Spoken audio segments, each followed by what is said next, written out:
ሰላም ጥዕና ሃበልና ፍትዋትን ክብራትን ቤተሰብ ትግራይ ብሮድካስት ሰርቪስ ንሓሙሽተ መስከረም 2018 ዓመተ ምህረት ዝተዳለው ሓደሽትን ኣገደስትን ምዕባለታት ሒዝናልኩም ቀሪብና ኣለና ሓበራዊ ጸኒሕትኩም ሳናካውን ብምዕዳም ናብ ዘርዘራቱም ተሰጋጊርና ጀጋኑ ኣባላት ሰራዊት ትግራይ ናይ ተሓጓስ መልእኽትታት ከመሓላልፉ ጀሚሮም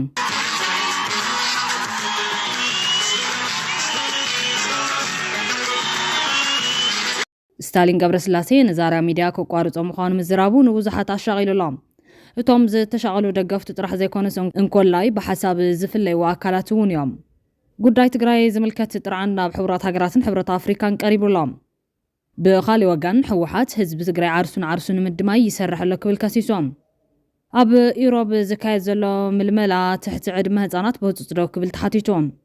ካብ ወረዳ ክልተ ውላዕሎት ኣበይ ኣብርሃዋ ጽብሃ ትራንስፎርመር ሰሪቑ ዝተባሃለ ተጠርጣሪ ኣብ ትሕቲ ቀይዳትዩ ኣብ ሽረውን 10 ሰባት ብሓደ ግዜ ተታሒዞም ኣለዎም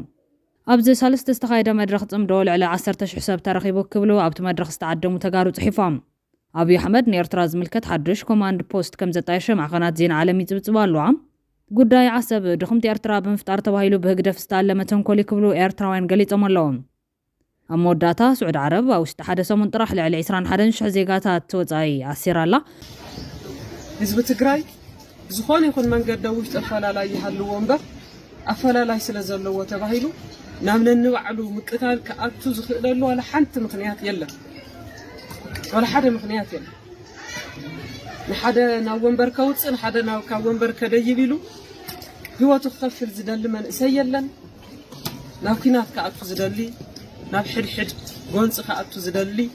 ህዝቢ የለን ነዚያቶም ካልኦት ኣገደስቲ ዝበልናዮ ምዕባለታትን እነሆም ብቐዳምነት ኣብይ ኣሕመድ ንኤርትራ ዝምልከት ሓድሽ ኮማንድ ፖስት ከም ዘጣየሸ ማዕኸናት ዜና ዓለም ይጽብጽቡ ኣለዋ ምምሕዳር ኣብይ ኣሕመድ ምስ ኣስመራን ዘሎ ወጥሪ ወታደራዊ ወዳድባ ከም ዘጠናኸረ ዓለም ለኻዊ ማዕኸን ዜና ኣፍሪካን ኢንተለጀንስ ኣረጋጊጾም ምስ ጎረቤት ሃገር ኤርትራ ክኽሰት ንዝኽእል ግጭት ሓይልታቱ ዘዳልወሉ ዘሎ ቀዳማይ ሚኒስትር ኣብይ ኣሕመድ ሓድሽ ኮማንድ ፖስት ተጣይሹ ክብል እዩ ጸብጺቡ ዘሎ እዚ ዛዕባ ኣብ ትግራይ ሕዚ እውን ክልተ ጫፋት ሒዙ ዝቕጽል ዘሎ ኮይኑ እቶም ኣብ ጽምዶ ዝተሰርዑ ኩናት የለን ናብ ሞጎት ክወስዶም ከሎ ነቶም ኣንጻር እዚ ዝኾኑ ድማ ኩናት ዘይተርፍ ዝብል ሞጎት ከልዕሉ ገይርዎም ይርከብ ማእኸል ሒዞም ንኹነታት ዝከታተሉ ዘሎ ወገናት ግን ኣይገብርዎን እዮም ኢልካ ካብ ምድቃስ ይገብርዎ እዮም ኢልካ መጥንቃ ይበልጥ ዝብል ማዕደና ኣረብዮም ዝኾነ ኮይኑ ግና ምትፍናን ኢትዮ ኤርትራ እናበረኸ ኸይዱ ኣብ ናይ መወዳእታ ጫፍ ዝበፅሐ ይመስል ኣሎ መንግስቲ ኢትዮጵያ ኣብ ዝሓለፈ ሰሙን ካብ በሪ ባሕሪ ኤርትራ ንዝትኮሰልና ሚሳይላት ንዋና ከተማና ስለ ዘስግኡና ናይ ግድን ኣብ ባሕሪ ወታደራዊ ማዕስከር የድልየና እዩ ኢሎም ኣለው ብወገን ኤርትራ እውን ልዕሊ 500 ኪሎ ሜትር ዝውንጨፍ ዘመናዊ ሚሳይላትን ድሮናትን ከም ዝተዓደቑ እዮም ዝገልጹ ዘለዎም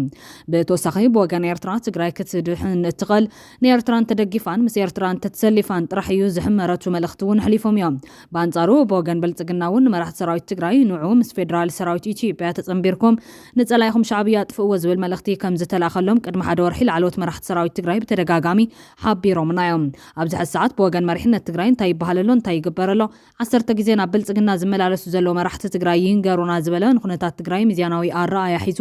ዝከታተል ሰሎሞን ኣራያ ኣብዚ ሕዚ ሰዓት መሪሕነት ብልጽግና ኣብ ሓራ መሬት ዘለው ይኹን ኣብ ውሽጢ ትግራይ ዘለው እንታይ ክብሎም ከም ዝኽእሉ ግን ክንግምት ንኽእል ኢና ምሳይ ተጸምቢርኩም ንህግደፍ ነወግዶ ይብሎም ከም ዘሎ ይውረእ ዝብል ኮይኖም ንሕና ኸ እንታይ እዩ ክንከውን ኣሰላልፋና ንዝብል ሕቶ ዓሚቑን ረቂቕን ሚስጥራውን ዝኾነ መጽናዕታዊ መልሲ እዩ ዘድልዮ ክብል እዩ ኣገንዚቡ ዘሎ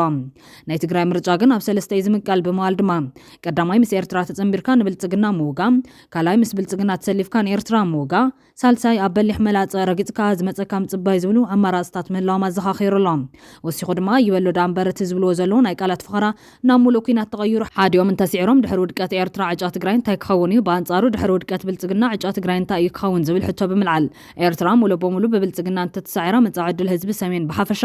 መጻኢ ዕድል ህዝቢ ትግራይ ድማ ብፍላይ ኣብ ከቢድ ሓደጋ ክወዳ ይኽእል እዮም እቶም ንብዙሕ ዘመናት ታሪኻዊ ጸላትና ዝሰርሕሉ ዝነበሩ ህዝቢ ሰሜን ትግራይን ኤርትራን ኣብ ክልተ ምግማዕ ሕዚ ንኤርትራ እንተሲዕሮማ ናይ መወዳእታ ሓመድበ ህዝቢ ሰሜን ክኸውን እዩ ዝብል ምልከቱ እዩ ኣካፊሉ ዘሎ ብተመሳሳሊ መንገዲ ብልጽግና በኤርትራን ብፋኖን ተተሳዒሩ ድማ ዕድል መጻኢ ትግራይ ንምግማት ዘጸግሞ ትግራዋይ ኣሎ ኢላ ያምነን ናይ ኣምሓራ ልሂቃን ኤርትራ ተጠቒሞም ስልጣን ተጨቢጦም እንታይ ክገብሩ ከም ዝኽእሉ ፍሉጥ እዮም ቅድሚ ሕዚ ምስ ብልጽግናን ምስ ኤርትራን ተሓንጊሮም መፅኦም ኣብ ልዕሊ ህዝቢ ትግራይ ዝገበርዎ ጆኖሳይድ ርኡይ ምስክር እዩ ማንም ዝርሱዕ ኣይኮነን ብምባል ክልቲኡ ገጽ ዘሎ ሓደጋ ቀሊል ከም ዘይኮነ ኣመላኺቱሎም እሞማ ትግራይ ካብ ሕጂ ጀሚራ እንታይ ትግበር ዝብል ሕቶ ዘልዕል ሰሎሞን ቀዳማይቲ ብክልቲኦም ወገን ትግራይ ትግራይ ማእከል ዓውደ ኩናት ንምግባር ዝውጠን ዘሎ ሽርሕን ተንኮለን ዳንኬራን ኩናትን ብግልጽ ቋንቋን ሕብረተሰብ ዓለም ብጽሑፍ ዝተደገፈ ግልጽ ደብዳቤ ምጽሓፍን ምፍላጥን እቲ ዝግበር ዘሎ ኣይፈልጥዎን እዮም ማለት ኣይኮነን ግን መን ይፈልጥ ካብ ኩሉ ኩርናዓት ዓለም ንትግራይ ዝድግፉ ኣይሳኖን እዮም ካብ ዝብል እምነት የዝብል ዘለኹ በማለት ትግራይ ነዚ ከም ሓደ ኣማራጺ ክትጥቀመሉ ጸዊዕሎ ካልኣይ ናሸማገልቲ ውዕል ፕሪቶርያ ትግራይ ውሕስነት ሰላም ጸጥታን ትረኽበሉ ሃዋውን ክፈጠር እቲ ብክልቲኦም ወገን ማለት እውን 4 ኪሎን ዓዲ ሃለን ተወጢኑ ዘሎ ናይ ጥፋት ኩናት ብግልጽ ቋንቋ ነቶም ኣሸማገልቲ ብመጽናዕታዊ ጽሑፍ ምርዳን ምፍላጥን ካልኣይ ኣማራጺ ምዃኑ ጠቂሱሎም ሳልሳይ እቲ ውጥን ጥፋት ዘይተርፍ ኮይኑ ደፊኡ ዝመጽእ እንተኾይኖም ግን ህላወናን መሊእናን ዘይምጥፋን ክንገብሮ ንኽእል ኩሉ እንተታት ክንገብር ስነ-ኣእምራዊ ምድላዋት ክንገብር ይግባእ በማል ድማ እቲ ናይ መወዳእታ ኣማራጺ ምጥቃም ኣገዳሲ ምዃኑ ኣስሚሩሉ ኣሎ ኣብ መወዳእታ ድማ እዚ ንምግባር ህዝብን መሪሕነትን ትግራይ ብሓፈሻ ላዕለዎት ኣዘዝ ሰራዊትን ምሁራት ተጋሩን ብፍላይ ኩሉ ናይ ሰላም ኣማራጽታት ተጠቒምካ ኩናት ዝተርፈሉ መንገዲ ምንዳይ ቀዳማይ ምርጫ ኮይኖም ካልኣይ ምርጫ ድማ እንታይ እንተገበርና ኢና ቀጻሊ ህልውና ከነውሕስ ንኽእል ብሓባር ምዝታይ ምውሳን ኣብ መወዳእታ ንዛብ ላዕሊ ተዘርዚሩ ዘሎ ኣማራጽታት ሸለሊልካ ከምቲ ናይ ቅድሚ ሕዚ ኤርትራ መሬቶም ክሕዙ እምበር ናብ ትግራይ ዝኣትዉ ኣይመስለናን ዝተባሃለ ሎሚ ድማ ኤርትራውያን ምስ ብልጽግና ዝዋግኡ እምበር ናብ ትግራይ ዝትኩሱ ኣይመስለናን ኢልካ ከይንድቀስ ልዑል ጥንቃቐ ምግባር የድሊ በማልዩ ሰለሞን ኣርኣያ ውርዙዩን ጽፉፍን መልእኽቲ ኣመሓላሊፉ ዘሎ ነዚ ሓሳብ ኣድናቆት ዝሃቡ ወገናት ድማ ከም ተጋሩ መንጎኛ ኮይና ውሽጥና ንመዓራሪ ናይ ትግራይ ድጋፍ ዘይረኸበ ኩናት ዘይክህሉ ይኽእል እዩ መትከልና ብዓለም ለኻዊ ደገፍ ክረክብ ንግበር ኩሎም ጸላትና እዮም ኣብ መቃብርና ዓድና ትግራይ ሃገረ መንግስቲ ሃኒጾም ክነብሩ ይሕልሞም ነዚኦም ደጊሞም ክሓስቡ ዝገብር ጠንካራ መንግስቲ ንነጽል ዝብል ርእይቶ ሂቦም ኣለዎም ናይ ትግራይ ዓብዪ ሕማም ኣብ ውሽጥና ዘሎ ሕማቕ እዩ ንናይ ደገ ሓይሊ ምስባብ ዘይኮነስ በዓልና ንዕረየሉ መንገዲ ምፍጣር እዩ ዓብዪ ዋንና ክኸውን ዘሎ ዝብሉ ካልኦት ድማ ከም ተጋሩ ክንገብሮ ዘለና ቀዳማይ ዝኾነ ይኹን ትግራዋይ ዝኾነ ዓይነት ኣፈላላይ ሓሳብ ዘለዎ ብጉዳይ ዓዲ ክደራደርን ናብ ሓዲኦም ክውግነን የብሉን ካልኣይ እኹል ቅድመ ምድላው ምግባርን እቶም ዝዳለው ዘሎ ሓይልታት ብናይ በዓልና ዝብልዎ ቦታ ጉዳዮም ክውድኡ ንጹር መርገጽ መሓዝ ሳልሳይ ልክዕ ከምቲ ኣሜሪካ ኣብ ካልኣይ ኩናት ዓለም ዝተኸተለቶ ምኽታል ኣገዳሲ ምዃኑ ዝገልጹ ዞም ወገናት ኣገዲዶም ተሓዊሶሙና ድማ ንበዓልና ኣደልዲልና ኣብቲ ስትራቴጂካዊ ኢልና ንኣምነሉ ንምምራጽ ዘኽእል ቅቡልነት ዘለዎ ብሄራዊ መልክዕ ንሓዝ ኢሎም ኣለዎም ጉዳይ ዕጡቓት ኣምሓራ ብዝምልከት ኣይበሎ እምበር ኣብቲ ኩናት ትውልዕላ ቅጽበት ኣብ ክልተ ተመቓቒሎም ምጥፎም ይክቕጽሎም ስለዝኾነ ድማ ኣብዚ ዝውላዕ ሓዊ በይኖም ዓብላላይ ሓይሊ ኮይኖም ዝወፅሉ ዕድል ንእሽተዮም ብልጽግና እንተሲዕሩ በትውሒዝ ዝኾነ ናይ ኦሮሞ ሓይሊ ንዘይምሕቓቕ ናይ ኤርትራ ሓይሊ እንተሲዕሩ ድማ ዝፍጠር ብናይ ሻዕብያ ትእዛዝ ትመሓደር ዘይተረጋግዐትን መጻወቲት ኣሸበርትን ዝኾነት ኢትዮጵያ ከይትፍጠር ትግራይ ተጋሩን ድማ ዕድመ ልክዕና ብረት ዓጢቕና ነዚ ማእኸል ኣሸበርትን ሕንፍሽፍሽን ዝኾነት ኢትዮጵያ ንሻዕብያ ከም ደጀን ኮይንና ኣገልገልቲ ከይንኸውን ተጋሩ ሕዚ ከምታ ናይ 8 ወርሒ 2013 ዓ.ም ከም ሓደ ሰብ ዝነበርናያ ብሓደ ደው ዘብል ባይታ ይፈጠር እናበሉ እዮም ነዛ ጽባዕ ዕድል ተጠቒምና ከም ሰዓርት ኮይንና እንተወፂና ድልድል ተዓድና ይምህናጽ እቶም ታሪኻውያን ግዛትናን ኣብኡ ዝነብሩ ህዝብታትን ምንተባዕሎም ኢሎም ስለ ዝሕወሱና ዕድል ኣለና ዝብል እምነቶም እውን አንጸባሪቖም ኣለዉ ብሓፈሻ ድማ ትግራይ ቀጥተኛ ተሳትፎ ብዘይትገብረሉን ዓውደ ኩናት ብዘይትኾነሉ መንገዲ ክገብሮ ተረዳዲና ስልታዊ ምሕዝነት ንፍጽም ክልቲኦም ምዕሪታት ህንጸት ሃገር ኤርትራ ይኹን ኢትዮጵያ ስትራቴጂክ ዕንቅፋታት ህንጸት ሃገረ ትግራይን አንጻር ኩሎም ባህግታትናን እዮም ትማሊ ተሓባቢሮም ከቢቦም ዘለሃይኻ ጽባሕ እውን ሓዲጎም ዘይሓድጉኻ ክልተ ትኹላታት ነንባዕልና ተዘይተሓናኒቕና እንትብሉ ተዘይሞት ኩልካ ኣብ ማእኸል ይእተውን ስራሕኻ እናሰርሕኻ ናይ ጽባሕ ስትራቴጂካዊ ኣማራጺ እዩ ናይ ለባማት መንገዲ እውን ተባሂሉሎም ብኻሊ ሓበሬታ ማሕበረሰብ ዓለም ኩናት ይመጽኣሉ ኣብ ዝብለሉ ወቕቲ ኩናት የለን ዝብል ጭርሖ ዝተሓንገጡ ህወሓት ጽምዶን ህዝቢ ብጓይላን ምስዕሳዕን ቀጺሎም ኣለዉ ማጸልታ ናይ ዘደማ ኣብቲ ኣብ ኤርትራ ብሳልስተ ዝተኻየደ መድረኽ ጽምዶ ልዕሊ 10,000 ሰብ ተረኺቡ ክብሎ ኣብቲ ኣብ ኤርትራ ዝተኻየደ መድረኽ ዝተዓደሙ ተጋሩ ገሊጾም ኣለዉ ብዛዕባ ልዕሊ 10 ክፋል በፂሑ ዝተባሃለ ጉዳይ ጽምዶ ምስ ትግራይ ዝምልከት ብወገን ኤርትራ ክሳብ ሰዓት እዚ ዝኾነ በዓል ስልጣን መንግስቲ ዝኾነ መንግስታዊ ሚድያ ፍልጦ ሂቡ ዝፀብፀቡ ነገር የለን ብወገን ትግራይ ግና ካብ ላዕሎት መራሕቲ ህወሓት ክሳብ ጀነራላት መግለጺታትን ደገፋትን ክቡ ጸኒሖም እዮም ዛጊድ በወገን ትግራይ ነዚ ብጽምዶ ዝተበገሰ ምንቅስቓስ ዝተዋሃቡ ርእይቶታት ዶክተር ደብረጽዮን ተተባቢዑ ክቕጽል ከም ዘለዎ ክገልጽ እንከሎ ጀነራል ማሾ በየነ በወገኑ ሰራዊት ኤርትራ ድሕሪ ጀነራል ጻድቃን ካብ ትግራይ ሞጾ ካብ ዝበዝሐ ትግራይ ከም ዝወፀ ክምስክር ተራእዮም ብዘይካዚ ቁጥሮም ዘይናዓ ፖለቲከኛታትን ኣዘዝትን ሰራዊት ትግራይ ነቲ በይኑ ናይ ኣብይን ኢሳያስን ሓበራዊ ገመን ጆኖሳይድ ዝመከተ ህዝቢ ትግራይ ናይ ኣብይ ዶን ኣብ ኢሳያስ ወገን ንግበሮ ዝብል ዝሕዝን ክትዕ ካብ ዘልዕሉ ጸኒሖም እዮም ብወገን ኤርትራ ግን ጀነራል ፊልጶስ ወልደ ዮሃንስ ወይ ጀነራል ሓሊባይ ወይ ጀነራል ርእሲ ምራኽ ወይ ድማ ኣይተ ኢሳያስ አፈወርቂ ወይ እውን ኣይተ የማነ ገብረአብ ወይ ኣይተ የማነ ገብረ መስቀል ብዛዕባ ጽምዶ ምስ ትግራይ ዝምልከት ወግዕ ርእይቶ ክቡ ይተራዩን ኣብ ውሽጦም እውን ናይ ፖለቲከኛታት ኮነ ናይ ኣዘዝ ሰራዊት ምክፍፋል ዝምልከት ተሪኦ ብዛዕባ ምህላው ዛጊድ በወግዕ ዝተፈለጠ ነገር የለን የግዳስ ነታ ኣብ ትግራይ ዘሎ ምክፍፋል ብተዘዋዋሪ መንገዲ ዘስፍሕ ጻዕሪ ብምግባር እዮም ዝሕመዮም ኣብ ርእሲ እዚ ጽምዶ ዝብል ዘወናውን ኣጀንዳ ቀልቢ ብዙሓት ስሒቡ ቀጺሉሎም ኣብ ጽምዶ ተዓዲሙ ዝተረኸበ ዶሪ ኣስኮ ንምንባር እዩ ልዕሊ 10,000 ሰብ ተረኺቡ ክብል ጽሒፉ ዘሎ ጽምዶ ሕጋዊ ውዕል ኮነ ስምዕ ዘይብሉ ምዃኑ ጥራሕ ዘይኮነስ መራሕቲ ኤርትራ ካብ ስምዕ ኣልጀርስ ወጻኢ ካሊእ ስምዕ ኣይንፈልጥን ዝብል መርገፂኦም ሎሚ እውን ንማሕበረሰብ ዓለም ኣብ ዝነግሩሉ ዘሎ ወቅቲ ነዚ ሰላም ዝጸምኦ ህዝቢ ብሽም ሰላም ዝግበር ዘሎ ዳንኬራ ኩናት ሓቀኛ ተበግሶ ሰላም ዝብል ጉዳይ ኣካታዓ ኮይኑሎ ቀጺሉሎም ጠንቂ ናይ ዝክትዕ ድማ መራሕቲ ሕወሓትን ነግደፍን ህዝቢ ብሳዕስዒት ኣዘናጊዖም ናብ ዲቕ ዝበለ ኩናት ዘምርሑ ምዃኖም እዮም ሕወሓትን ነግደፍን ጸሚዶም ንህዝብታት ትግራይን ኤርትራን ኣሰሊፎም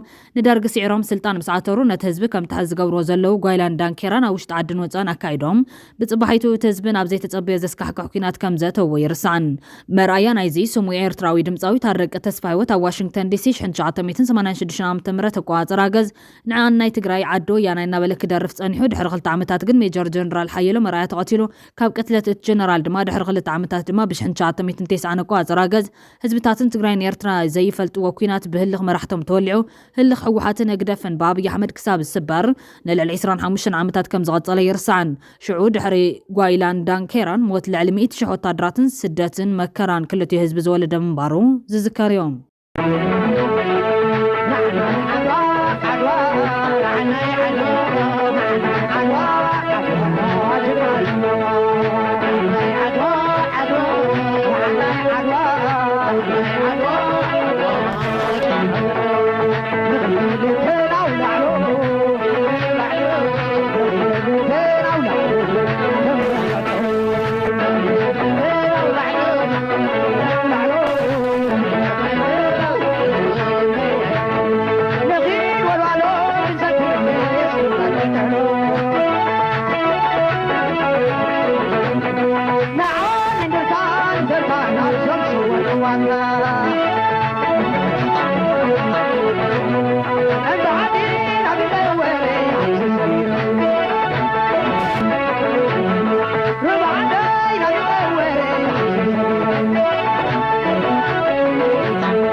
ኣብዚ ሰዓት እዚ ክሳብ ሎሚ ንዛረበሉ ዘለና ግዜ ጭፍራ ወያነ ኢትዮጵያ ትበሃል ሃገር ካርታኣ ነዚ ዝመስል ኢሉ ኣብ ደገ ወይ ብወግዒ ኣብ ዝተፈልየ ኣጋጣሚ ኣቕሪባ ይትፈልጥ ስለምንታይ ወያነ ካርታ ይብላን ካርታና ኢትዮጵያ እውን ይብላን ወያነ ናታና ገዛ ርእሳ ኣብ ሰማይ ከም ደመና ዝንሳፈፍ ካርታ እዩ ዘለዋ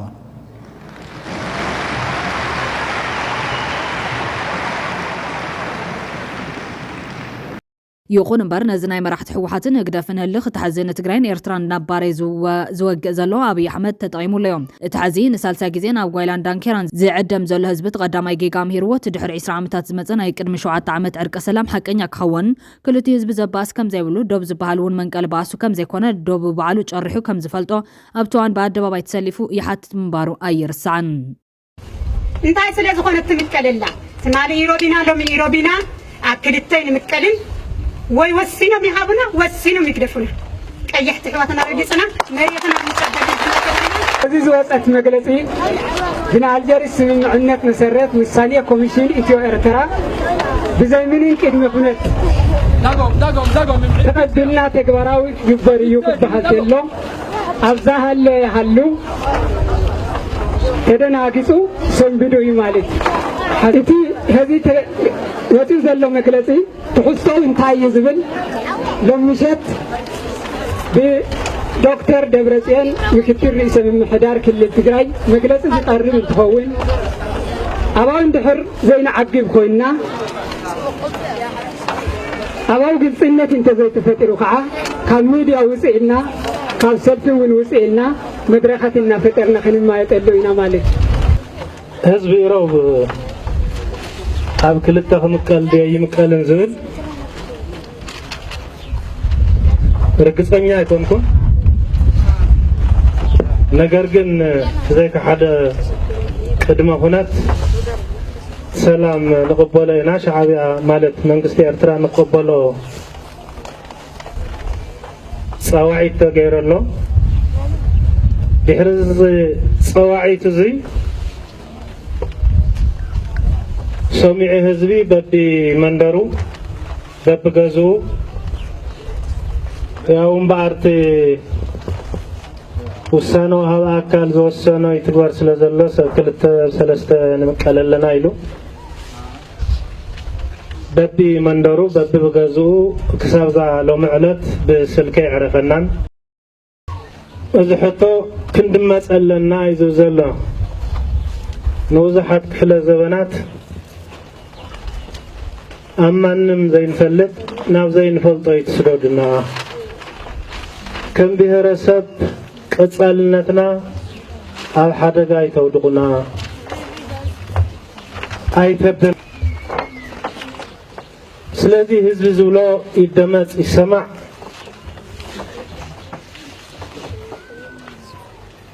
ورار انت جمرت له حزب احنا يكوننا نوريرنا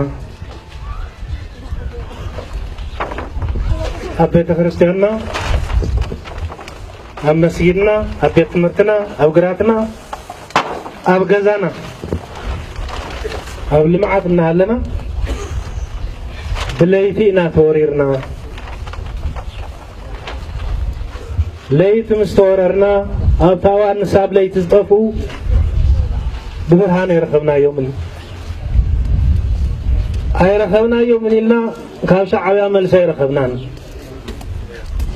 تدبدي بناءنا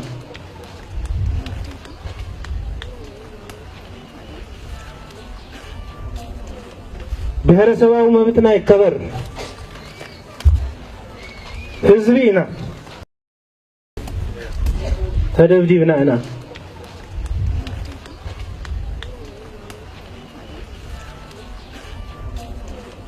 بهر سواء ومبتنا يكبر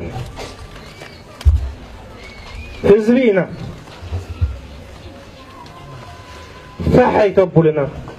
لو ما يكون انزحاتته كم تزوالكم ما دي حرواراري حسيتوه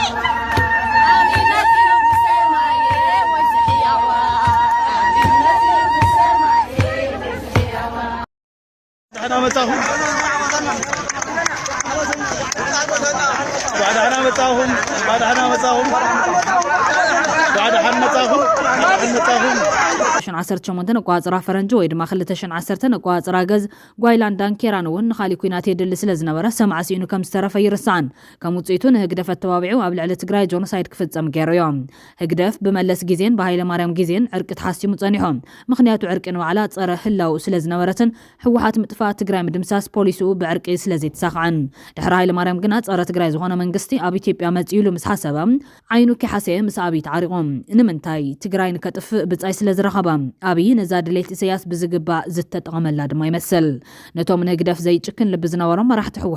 حوحات نتلع العسر عمتات تصبيهم زنا دمنيا تግራይ زخونه هجدف سديدولم يسياس مس حوحات طرح زي كونس مس حزب تግራይ نايزن تلت دمنيا خوينوم كم تشوخ بشوخ زبهال زخحانك يسياس نابرب حولويتوم حزب تግራይ تጨፍጭፉ أبز ጨፍጨፍ ተዋሳት ኮይኖም ኣብ መሬት ትግራይ ዝሃለቁ ኤርትራውያን ድማ ሕዝብ ናይ ሽዑ መጻምዶም አብይ አሕመድ ሃገሮም ክትወረር ምዃና ሬሶም ከይደቀቀ ይውጅ ከም ዘሎ ዝፍለጥ እዮም حزب ما تاب دروكينات ناب غايلاند دانكيران زعدم زلو حزبي بشمت مدون اي وشتو هرفرفوت سلام بوليتيكا علامه كوعلي كبرلهم بمسوات دقو سلطان بستوغاصور مرحتو بزح غيزي استطلم حبرتسب تግራይ نيرسران حزون تسفاكي قرص حق سلام كمص يتسفلهم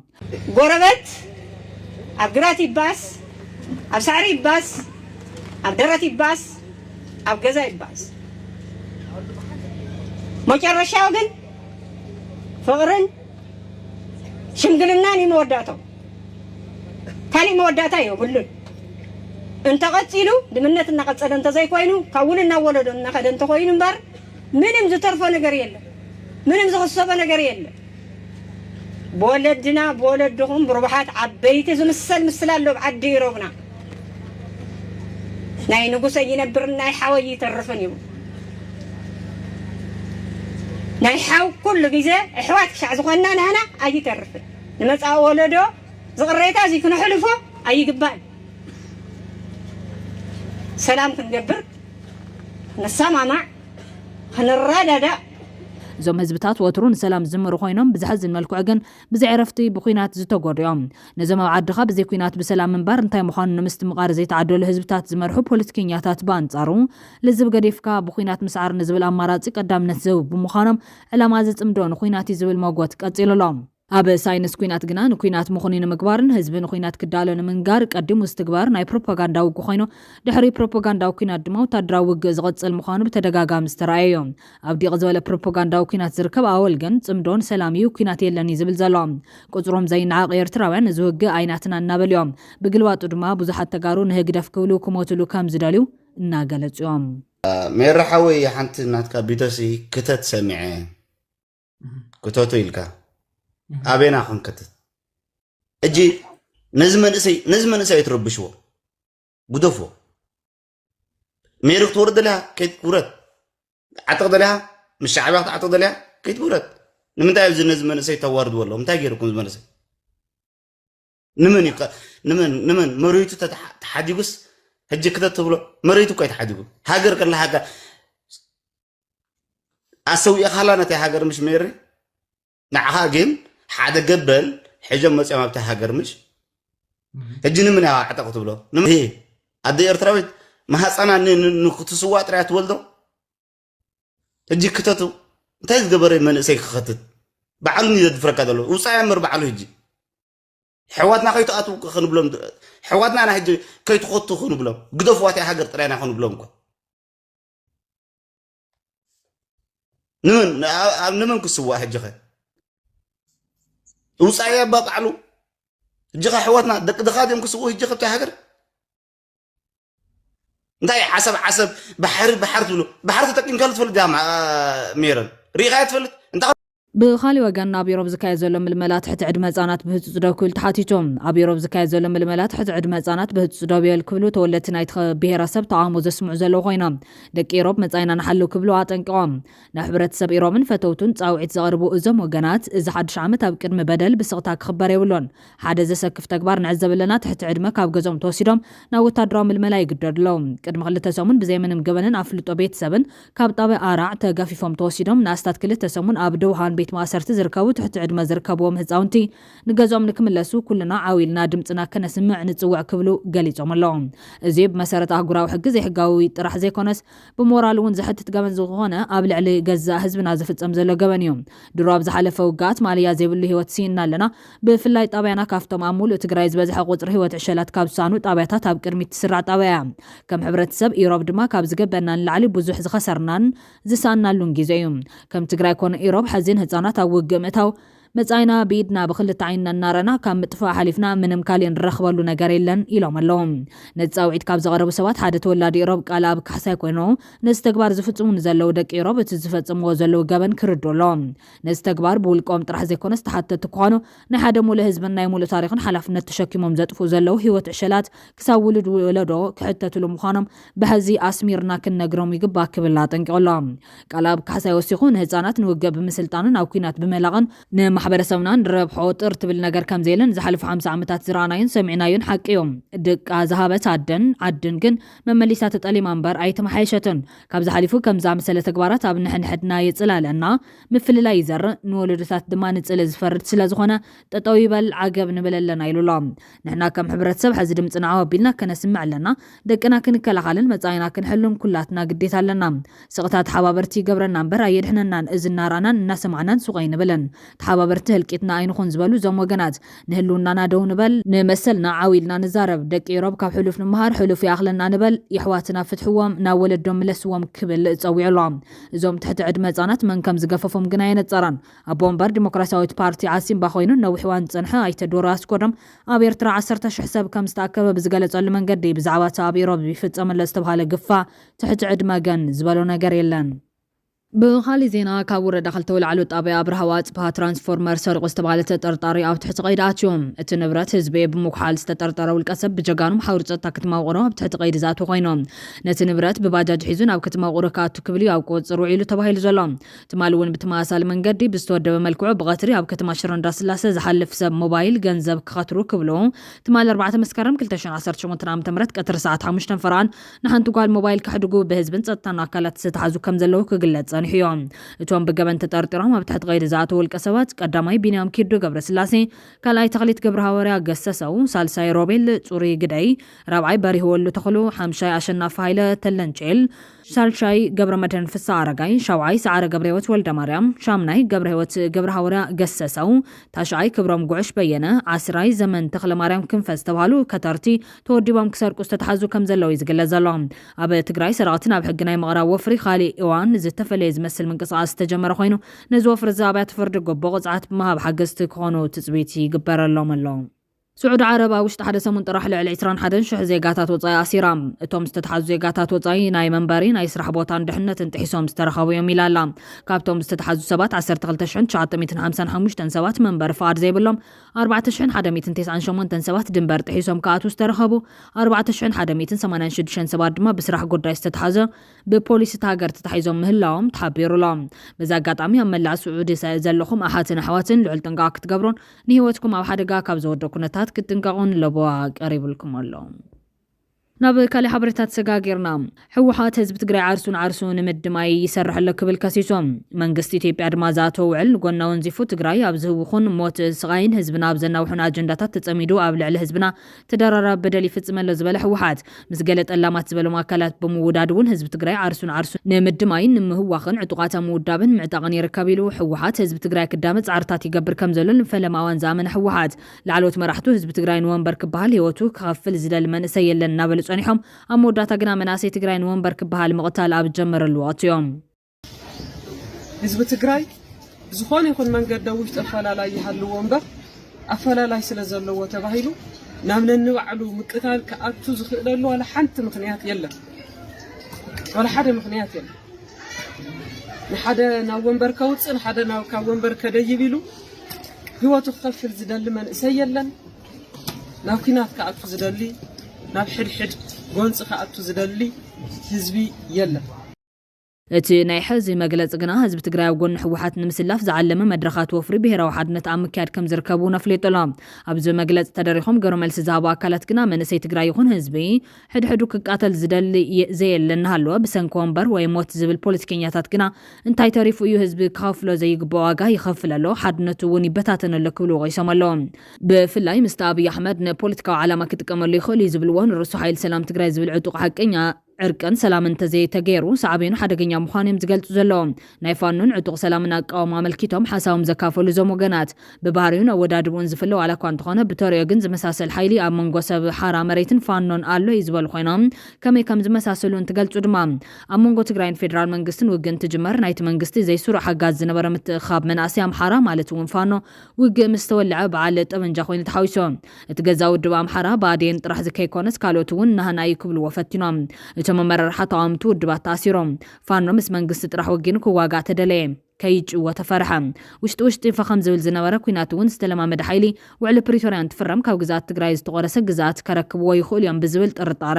ተቃውሞ እዮም ዕጥቂ አይነ ርክብን ኢሉ ካልኦት ምዕባለታት ውን ወሲኹ ተፈልዩ ክሳብ ሎሚ ይዋጋሎም በተማሳለ መንገዲ መንእሰይ ትግራይ ውን ኣብ ልዕሊ ሕወሓት ጥራሕ ከይኮነስ ጠቕላላ ትግራይ ዝጥቃዕ ዘሎ ብዝብል ናብቲ ኩናት ከቲትዮም ዝተፈልየ ሓሳብ ዘለዎ ኣብ ተቃውሞ ውድባት ዝተሓወፈ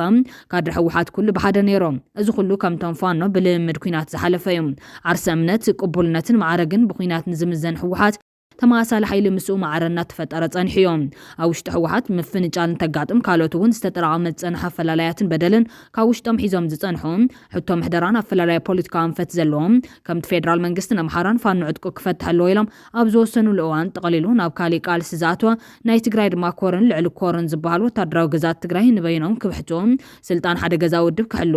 መፈንቅለ ምሕደራ ከነካይድ ኢሎም ናብ ለቆማ ማህተም ሲቪል ምሕደራ ምሳተው ሓድሽ ሓይሉ ወፂኡ ፈኸም ዝብል ክብል ዝነበረ ተጠናኺሩ ካሊ ሓይሊ ሓራ መሬት ኮይኑ ክብል እዩ ጋዜጠኛ ወልደ ጊዮርጊስ ገብረህይወት ኣመላኺቱ ዘሎ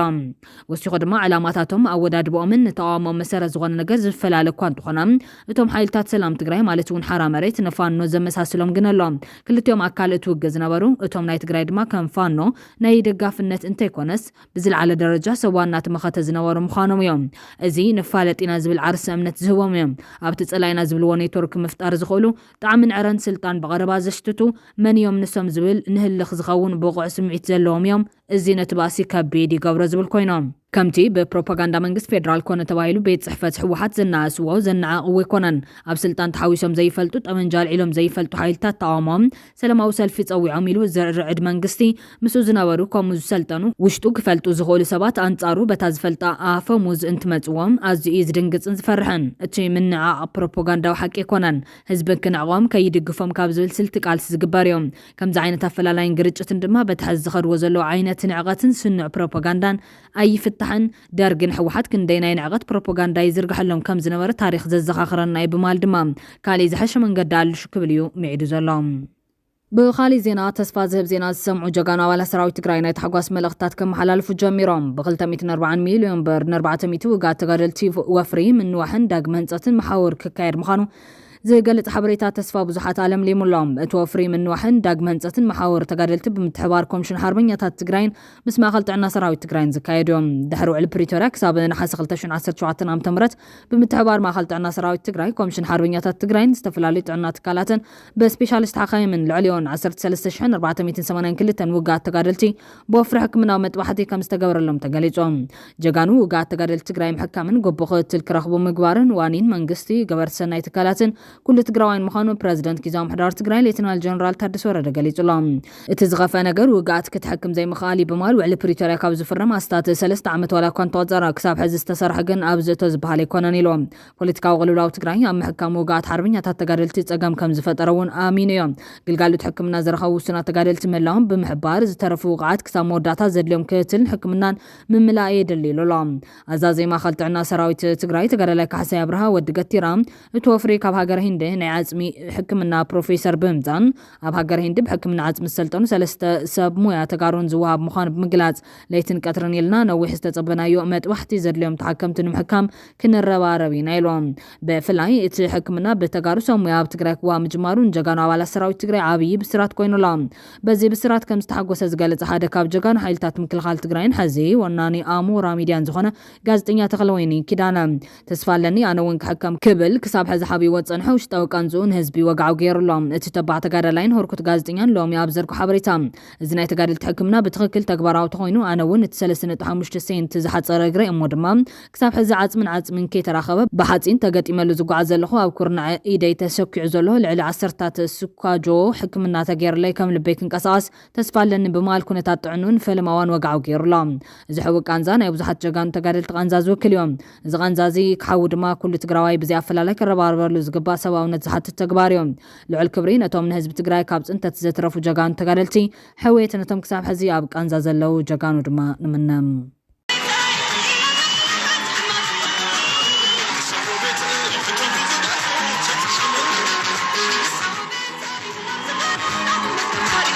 ተኣምር ሰራሕቲ እዮም ቶም ደቅና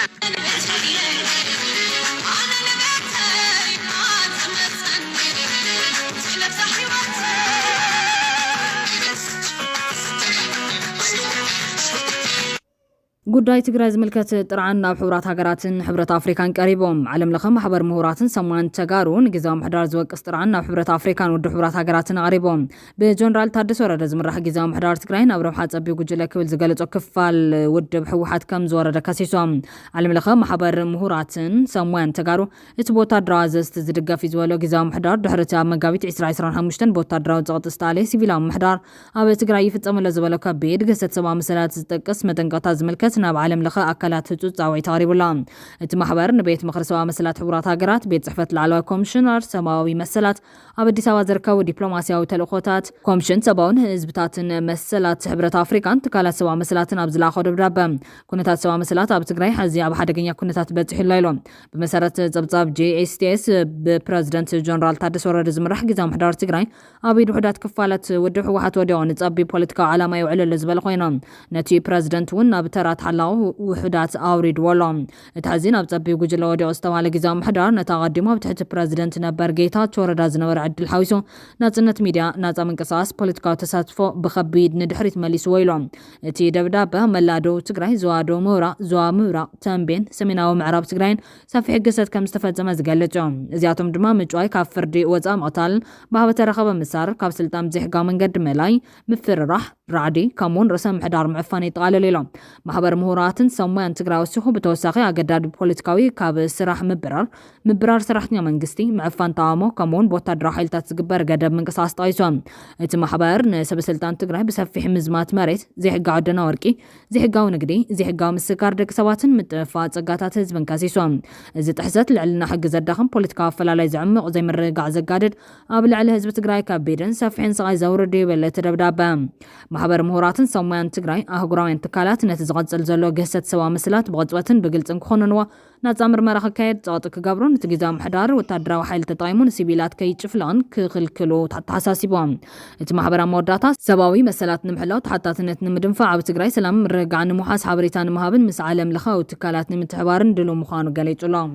ኣብ መወዳእታ ስታሊን ገብረስላሴ ንዛራ ሚድያ ከቋርጾ ምዃኑ ምዝራቡ ንብዙሓት ተሻቒሎም ስታሊን ገብረስላሴ ንዛራ ሚድያ ከም ዘቋርጾ ዝገልጽ ቪድዮ ምዝርጋሕ ኣስዒቡ ንብዙሓት ተሻቒሎም እቶም ዝተሻቐሉ ደገፍቲ ጥራሕ ዘይኮነስ እንኮላይ ብሓሳብ ዝፍለይዎ ኣካላት እውን እዮም በቲ ዘረባ ከም ዝተሻቐሉ ካብ ዝገለጹ ኣካላት ሓደ መዘክር ኣባዲ ኮይኑ ንመደባት ስታሊን ልክዕ ከምቲ ደገፍቲ ዝህልውዎ ተቃውምቲ ከም ዝህልዎ እውን ይግመት ሓደ ካብቶም ኣብ ዓድና ዝተለመዱ ሕማቕ ባህልታት እቲ ንዘይንቕበሎም ሰባት ንምውቃዕ ኢልና ንኸዶ ርሕቐት እዮም እቲ ናይ ስታሊን መደብ ይጠዓመና ወይ ካሊእ ከዓጽወየን ትብል ከይተዓጽዎ ቤዛኻ ክብሎ ክብል ሚዒዱሎም ትካል ዝበሃል ዓዲ ዘይትፈልጥ ዓዲ ይሕማቕ ይጸብቕ ተወሰኽቲ ምዕጻው ነውሪ እዮም ንሶም ከም ውልቁ ብናይ ባዕሉ ምኽንያታት ይኣኽልን እንተይሉ ንኻልኦት ኣሕዋቱ ተጋሩ ትካል ሕሊፉ ተሓድሽ ሰብ ድማ ብዝጠዓመ መልክዕ ገይሩ ነቲ ትካል ቐጺሉ ትሕዝቶታቱን ኣብ ህዝቢ ከቕርብ ይሓይሽ ይብል ክብል እውን ተማሕጺኑሎም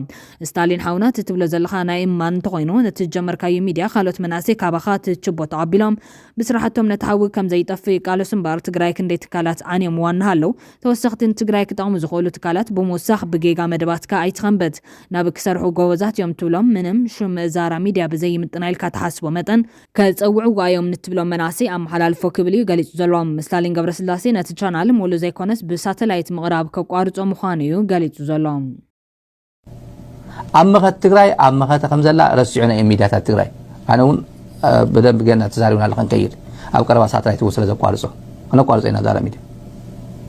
كبراتنا كبران تخاتلت تجري برودكاست سيرفيس أنا الساعات استدلوا حدشتن أقدستن حبريتات زيوم يمسلو لايك شير سبسكرايب مقبرسلتك كاتولنا الزينان مسكن.